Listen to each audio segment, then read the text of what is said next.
There is a price to pay for everything you gain. Hey yo, this is T.O.T. coming at you today with another Real Talk episode. Before I hop into things, there is some Twisted Metal 3 gameplay in the background.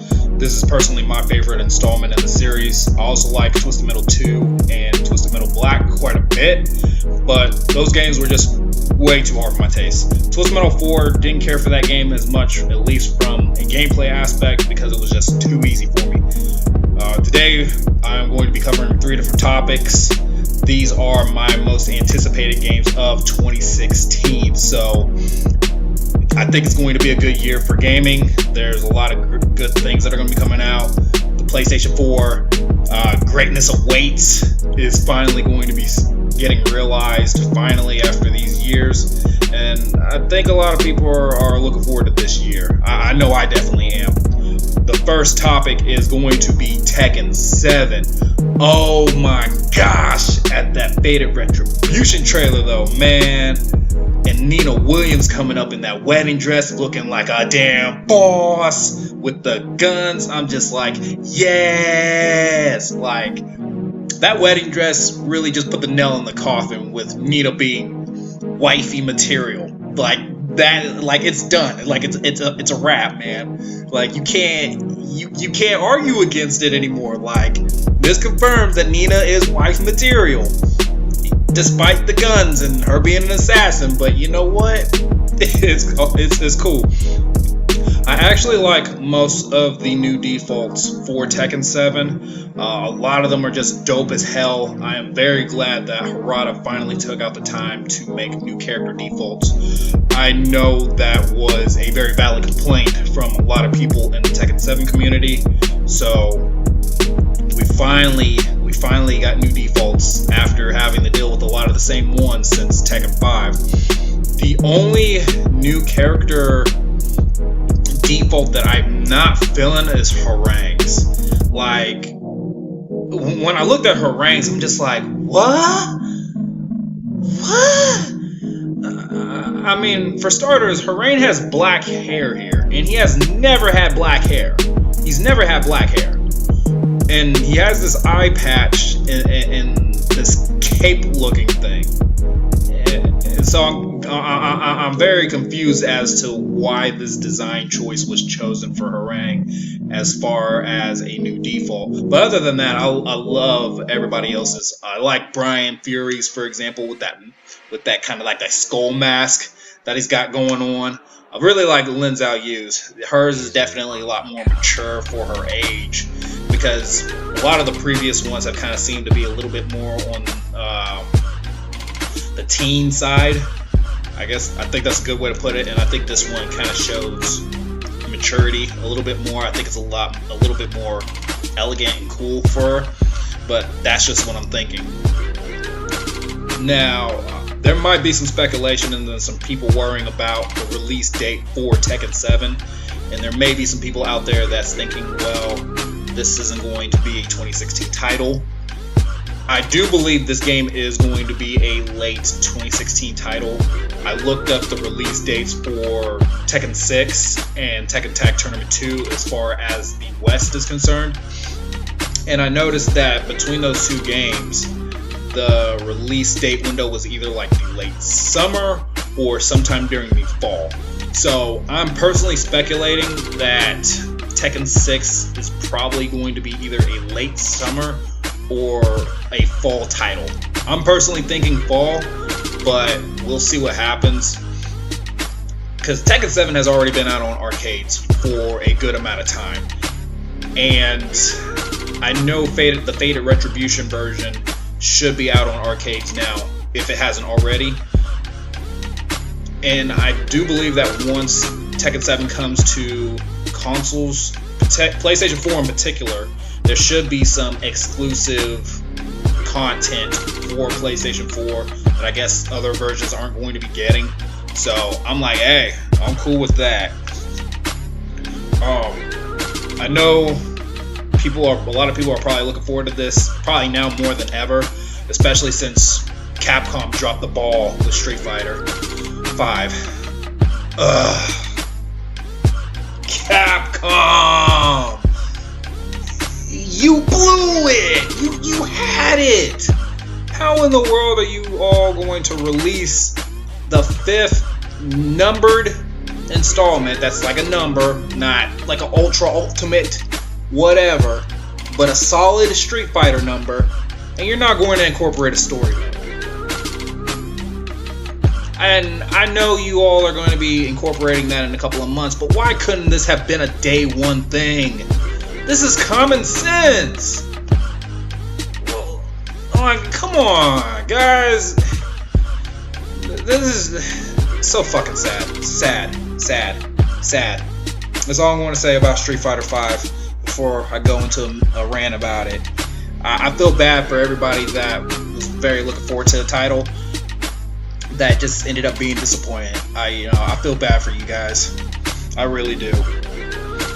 At least you guys will get your story mode eventually and a larger roster to go along with it, because 16 characters, that's just not enough for day one, even though Capcom is going to release more characters in the future.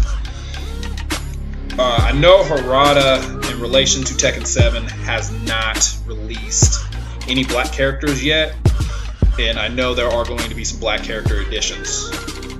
Murdoch is probably canned. He probably won't be in Tekken 7 unless Murdoch is Gigas, because Gigas right now has a lot of Murdoch's moveset. Murdoch basically came in at Tekken 4 to have beef with the Second King, and that got squashed at either the end of Tekken 5 or during the events of Tekken 6. So that kind of killed his need to be in the storyline. Bruce Arvine is also not going to be in the title.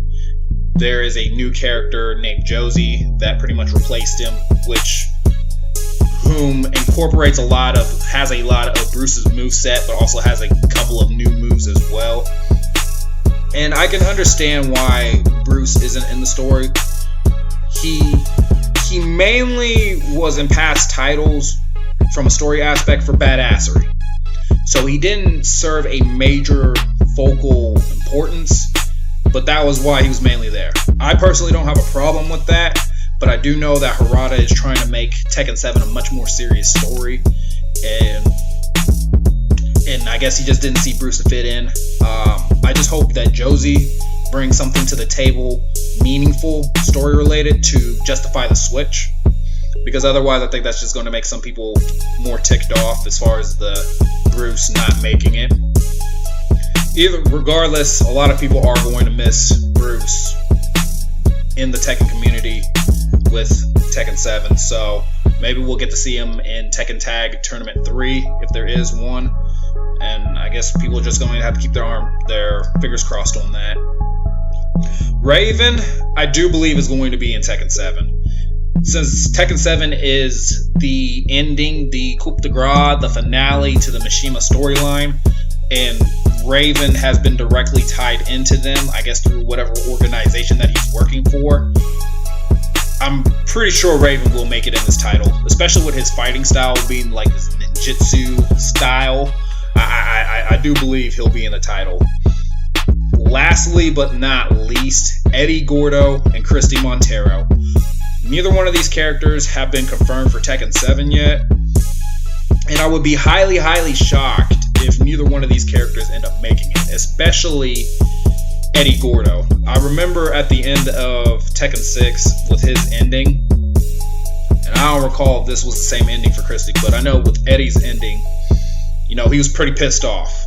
His master had pretty much died, and I think he pretty much wanted some revenge at that particular point. So I do want to see Eddie's story have closure with Tekken 7. That's something that I would really like. Only time will tell on what characters get added to Tekken 7. I might do a follow-up video with who I think is going to make it into Tekken 7, who I don't think is going to make it into Tekken 7. Something else that I really like about Tekken 7 are the rage arts that they have added into the game. Basically, like, these rage arts are things that you can do, your character can perform when they're in critical levels of HP, and if they land that attack on the enemy, it takes out a good chunk of their health. Now, the only problem with them is despite being cool as hell, they are very punishable.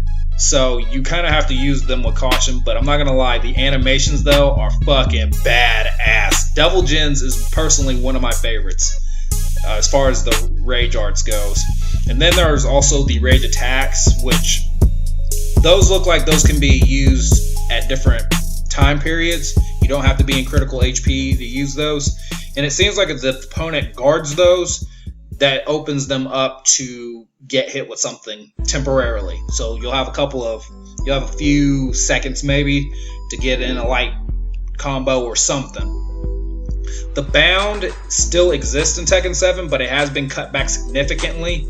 So Tekken 7 is going to be going back to a more Tekken 5 feel, to where a lot of things are going to be more stand-up. There will still be the standard juggling, but the bound has been cut back quite a bit. So I think a lot of people are going to be happy about that. And those are pretty much my thoughts on Tekken 7. The next topic is Blade and Soul. The hype that I have for this game is just like, wow. It's such a beautiful game. I would have been playing this game since 2012 because that's when it came out in Korea, but I didn't have a very good laptop at the time, and I still don't. So that game was over there in Korea. It took a very long time for it to come out to the West, and finally they went into beta testing and alpha testing late 2015, and it finally got released for the West in full in January of 2016. So I'm glad finally get to play an English translated version with English voices. I love the cinematics of the game. The cinematics of the game I just really enjoy, and I'm getting really engrossed in the story. The music is just awesome. But then again, I've always kind of really liked Eastern music. I don't know if that's just me, but I really love the music in the game. It definitely has all different kinds of music, from like classical to, you know, more of this metal sounding, and it's got some kind of electronic / dubstep sounding tracks. So you're definitely going to have some variety in the tracks. One thing that I will say that keeps me hooked with Blade and Soul is that it is very, very strategic.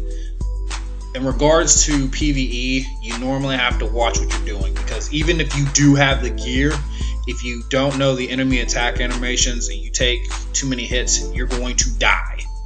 And then there's some cases to where if you don't kill the enemy quick enough, you pretty much die instantly, or it's going to be a situation where you're not going to kill the enemy. Either or. One of the first things that had actually sold me on Blade and Soul before it had even came out was back in 2009.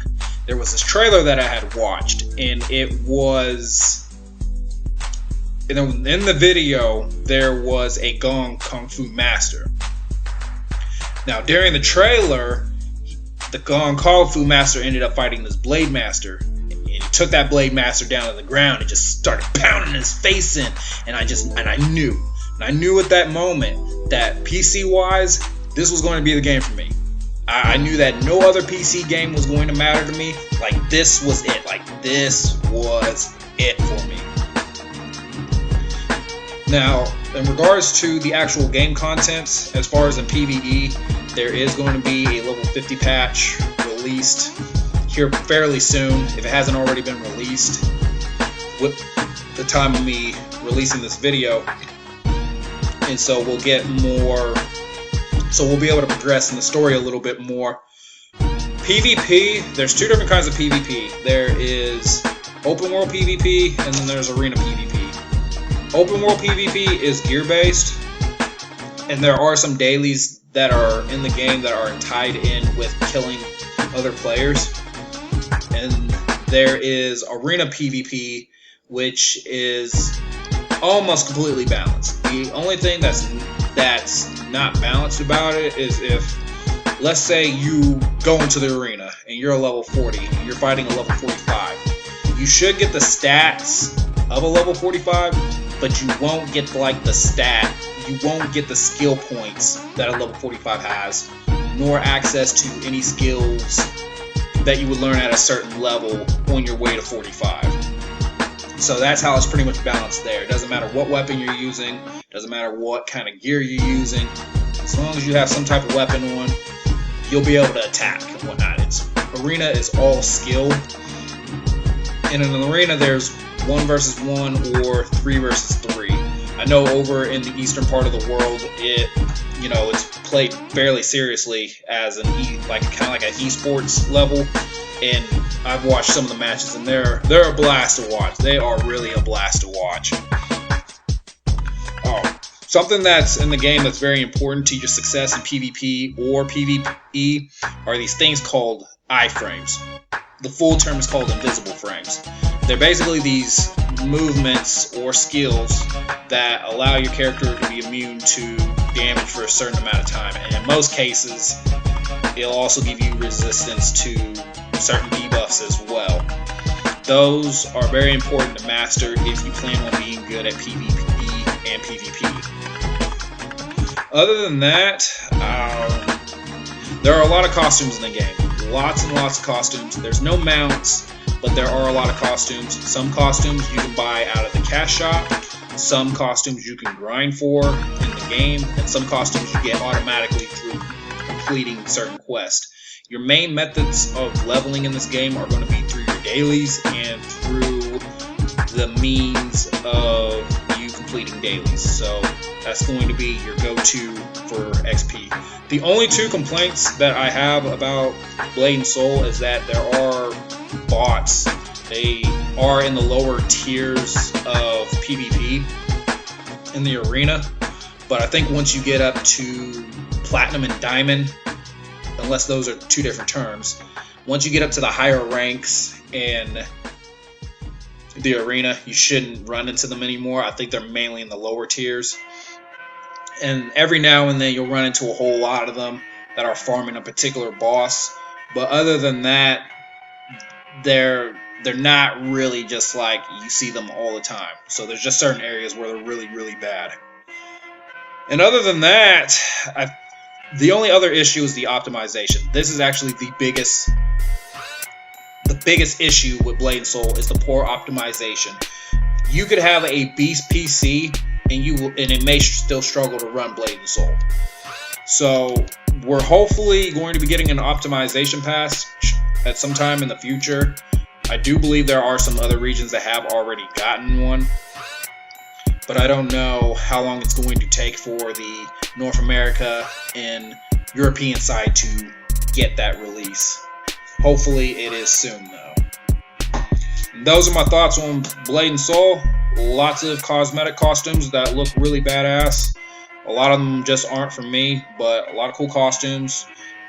Very intense strategic game. If you don't know what you're doing, you're not going to make it. Very fun combat. And yeah, Blade and Soul, it is free to play. So if you are interested in that, go check that out. And finally, my most anticipated game of 2016 is without a doubt Final Fantasy 15! I remember in 2006, the reveal trailer, the first time we got to lay our eyes on whom we would find out later would be Noctis, just taking out all of these soldiers with no fucks given whatsoever. Just soldier after soldier after soldier. And the game had this very dark setting of a tone that it put. And I think that's what really grabbed me so much. Was, the darkness, the dark feeling and the setting of the game. And that's what really hooked me.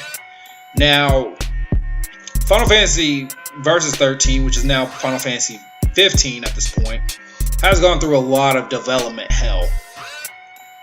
Final Fantasy 13 ended up turning into a trilogy, and Final Fantasy 14 was going through a revamp.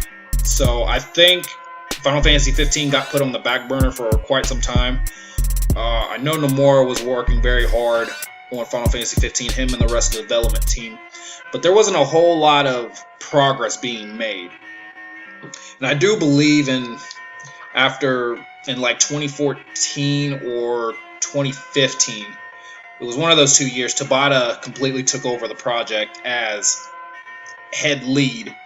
So Nomura could focus on working on Kingdom Hearts 3 and getting that done, and also focusing on Final Fantasy 7, the remake. So hopefully we'll get those games within a reasonable amount of time. Now, Episode Deska is a demo that came out for Final Fantasy 15 last year in March. Now, based on the demo itself, if we were to judge it based on the demo itself, the gameplay would have been okay. It wouldn't have been greatness. It would have given people a lot of doubt, basically. That was the status of Deska. Is the reason, and the reason why it got so much positive feedback is because I believe people saw the potential behind it. They saw that, hey, this could turn out to be really good, but it's still going to need a lot of work. Well, we finally seen a trailer at the last Active Time report that really crushed a lot of people's doubts. Like, oh my gosh, that combat! And what makes it so much better is that takes place fairly early game. Either that or the devs purposely altered the levels for that particular scene.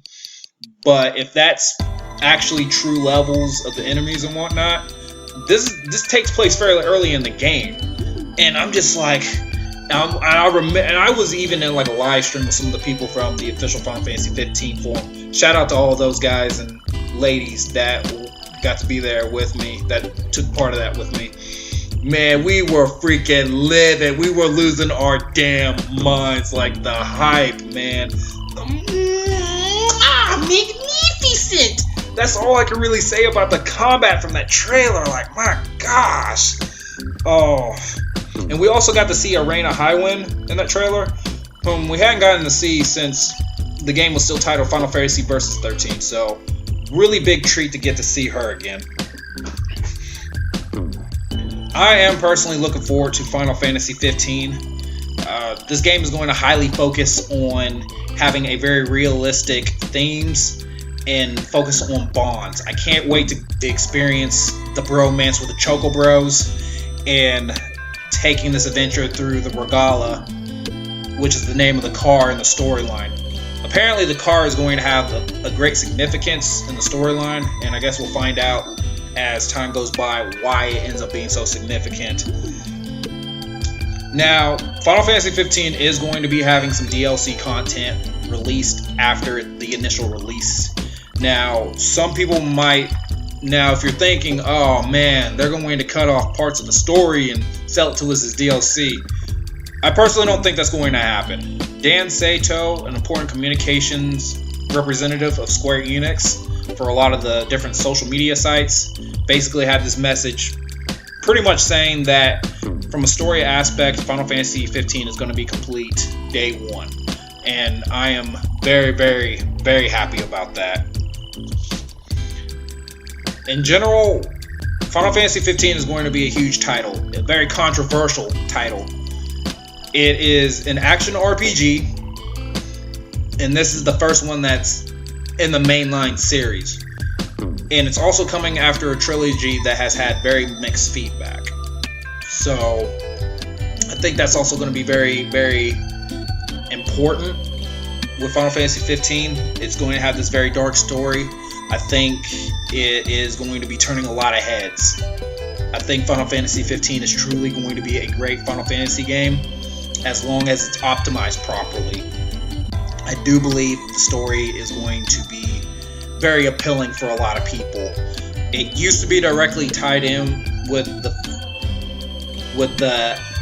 Fabulos Novas Crystales, the same lore system of Final Fantasy 13 and Final Fantasy Type 0, but it's since then departed from that since it got renamed to Final Fantasy 15.